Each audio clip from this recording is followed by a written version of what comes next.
The third horizon that lies before us is one that science cannot approach alone. It is the horizon that represents the ethical, moral, and spiritual dimension of the power we now possess. We must ensure that new genome science and its benefits will be directed toward making life better for all citizens of the world, never just a privileged few.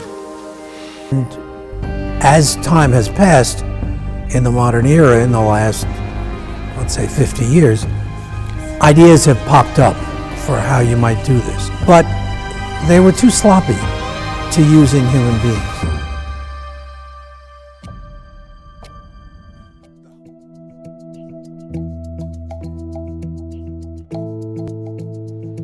Oxford Languages defines gene editing as the alteration of the genetic material of a living organism by inserting, placing, or deleting a DNA sequence.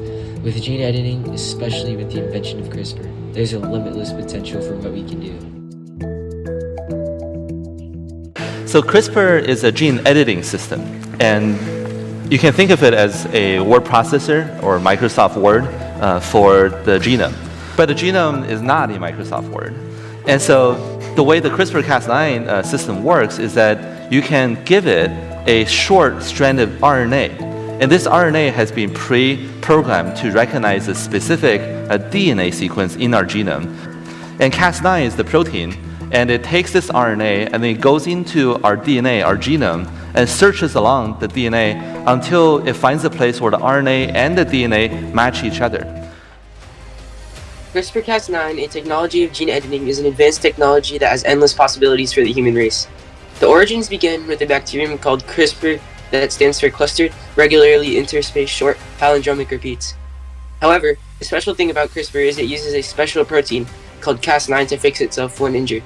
The protein is so precise and accurate, humans have found a way to use it in the human body and embryos to change human nature. It has advanced in many aspects such as affordability, access, and reliability.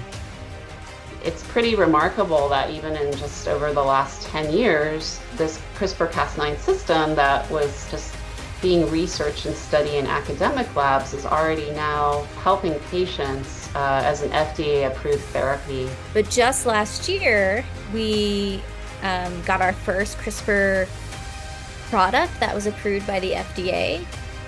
CRISPR has the potential to be used for several different, to treat several different genetic disorders. CRISPR-Cas9 can help treat genetic diseases like sickle cell by fixing the faulty genes. It can also help fight diseases like cancer by editing immune cells to better target tumors. Though these significant breakthroughs and rapid improvements have shown its potential, a facade of gene editing still cloaks over, driving the public's eye towards a narrow-minded perspective of this technology. So I think the biggest misconceptions are sort of around misinformation is just what is gene editing. Their misconception is people tend to think that, it's going to lead to designer babies. And that's just really not feasible right now. There's the idea that gene editing is very dangerous and unpredictable. People think that gene editing really only applies to humans. And I think that's another misconception. And frankly, one of the biggest sort of monetary pursuits out there for gene editing is agriculture.